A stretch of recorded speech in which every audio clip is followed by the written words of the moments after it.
Nuevo disco de Sebastian Bach después de 10 años, ¿sí? Y uno se pone a pensar en la carrera de Sebastian Bach discográficamente posterior, ¿no?, a Skid Row.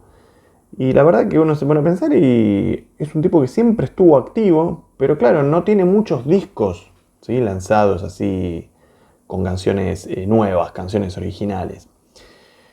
Aún así todo hay que decir que este disco,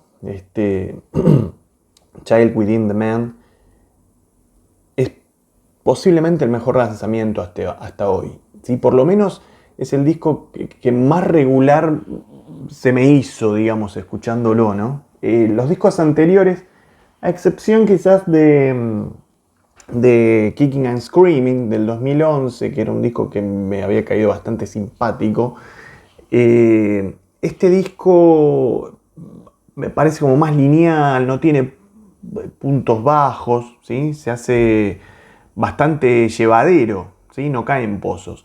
Y uno puede escuchar acá como un Sebastián, una composición, ¿no? Iba a hablar de él vocalmente, pero ahora hablamos de eso.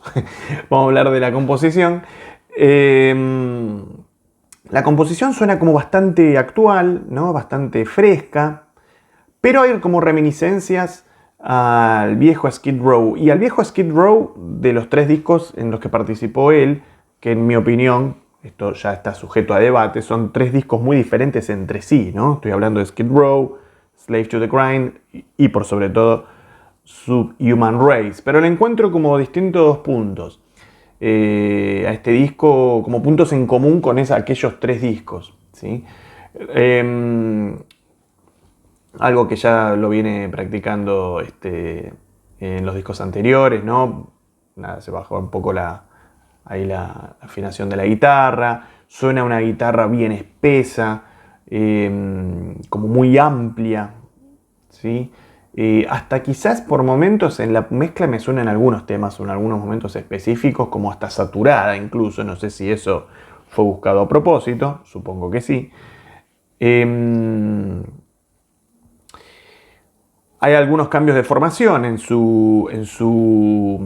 el line-up que venía trabajando con él. Por ejemplo, ya no está Gerson Beck en la batería, ¿no? Extraordinario baterista.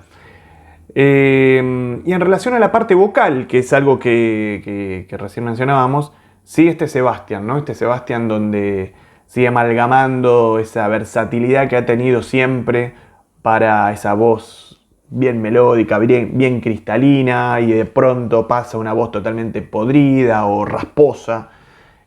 Claro, quizás ahora no puede tener una extensión muy amplia, sobre todo en la región aguda, porque claro, pasan los años. Y además, entre paréntesis, esto es una opinión muy personal, es un cantante que en vivo, en mi opinión, a veces está como más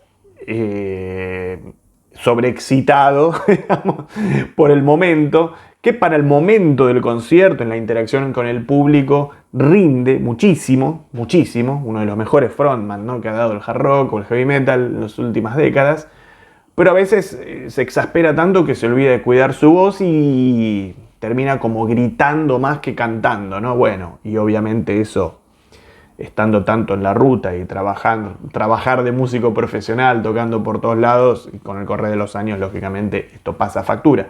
Aún así y todo, hay que decir que el trabajo en este disco me gustó mucho, ¿sí? Porque va a buscar distintos... Me caen simpáticos los cantantes que son versátiles y eclécticos, ¿sí? Así que eso ya de por sí me cae simpático. Pero creo que está muy bien amalgamado. Y claro, en el contexto total, en el contexto, digamos, compositivo de las canciones, súper rinde, la verdad, ¿no?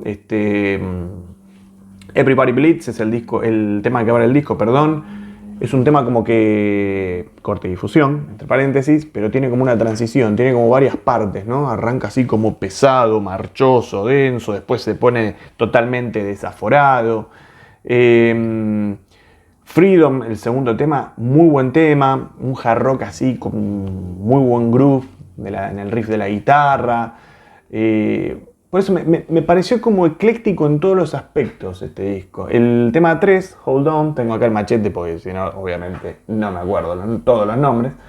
Hold On to the Dream un tema totalmente sabatero, ¿sí? Una intro espectacular, una primera estrofa espectacular, súper melódica, que es una mezcla entre Black Sabbath y hace recordar inevitablemente a las baladas de Skid Row, pero después se pone totalmente un riff sabatero espectacular.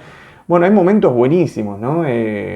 What Do I Got to Lose, que melódicamente, claro, nada, como decíamos recién, las guitarras están afinadas distinto, un Sebastian Bach con la voz un poco más gastada, un poco más grave, pero la melodía vocal, la estructura de la canción hace recordar al Skid Row de las épocas de gloria. Después el tema 5, Hard Darkness, es extraordinario, el solo totalmente progresivo, muy, muy original. Bueno, nada, Future of Youth, podríamos decir que es un tema totalmente Skid Row, ¿sí? Una melodía vocal casi ochentosa. Es un disco como que tiene reminiscencias a cosas antiguas, al Skid Row que todo nos gusta, pero suena totalmente actual, hay melodías vocales o riffs que son totalmente contemporáneos. Bueno, nada, FU, el tema 8, que vendría a ser la abreviación de Fuck You, también un tema así que hace recordar al primer Skid Row, del primer disco. Hay una canción, About to Break, me parece la estrofa espectacular, muy buen gusto, un mid-tempo ahí, de la canción y la melodía vocal me parece súper buen gusto. Después se pone más grubero en el estribillo. To Live Again, que es el tema que cierra el disco, una balada espectacular, espectacular. La verdad que es un disco que me gustó mucho, de lo mejor que ha sacado Sebastian Bach. Hay invitados de lujo, Steve Stevens, ¿sí? Guitarrista excelso, entre otros Billy Idol, Vince Neil. El músico que está como de moda un poco, ¿no? En todo el mundo del rock en Estados Unidos. Miles Kennedy ahí también participó, ya sea tocando, digo, los músicos que estoy mencionando ya sea participaron tocando o coescribiendo canciones con él. ¿Quién más? La guitarrista Orianti, una virtuosa absoluta. John Five, sí, actual guitarrista de Motley Crue, ex Rob Zombie, Marilyn Manson, como ustedes saben. Bueno, o sea, hay derroche de talento, de virtuosismo. Vuelvo a decir una vez más, el disco me parece de lo más regular que ha sacado Sebastian Bach hasta la fecha. Claro, todo esto en medio de rumores de una supuesta reunión, ¿sí? Porque ustedes ya saben que Skid Row volvió a quedarse sin cantante. Y bueno, siempre está el manto ¿no? En el aire de sospechas de que vuelva. Bueno, sé que hay algunos integrantes de Skid Row que son bastante escépticos que vuelva Sebastian a la banda. Pero bueno, veremos. De todas formas, el disco es absolutamente recomendable. Tiene reminiscencias, como decía, a lo antiguo, pero suena totalmente contemporáneo, fresco. La verdad que buenísimo. Una crítica que le tengo que hacer por ahí, para ponerme un poquito así como más exigente, es la tapa, que la verdad que no me agrada, ¿sí? La tapa fue hecha, no en su totalidad, pero fue una pintura de David Birk, que es el padre de Sebastian Bach, que entre otras proezas tiene el gran logro de haber hecho la tapa del segundo de Skid Row, Slave to the Grind, aquella legendaria tapa. Bueno, en este caso, claro, este hombre murió hace varios años, ¿no? Pero tenía este prototipo de pintura que se terminó de hacer para este disco. Bueno, la verdad que a mí no me agrada mucho. Yo creo que, para Sebastian Bach debe tener un significado importante, lógicamente, porque es el padre, el ideólogo, ¿no? El autor de esto. Y también por lo que es el contenido de la tapa, ¿no? O de la pintura. Leí en alguna nota ahí, ni bien salió el disco, alguna nota ahí que anda dando vueltas en internet a Sebastian Bach, el porqué del nombre de este disco.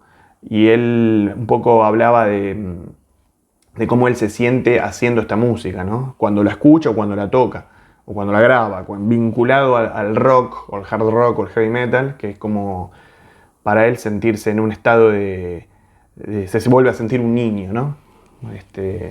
constantemente. Bueno, yo creo que la tapa un poco reúne eso, ¿no? Esa cuestión que él tiene ahí de niñez, el padre, el rock, y su actualidad, la trayectoria que ha hecho, que es fantástica.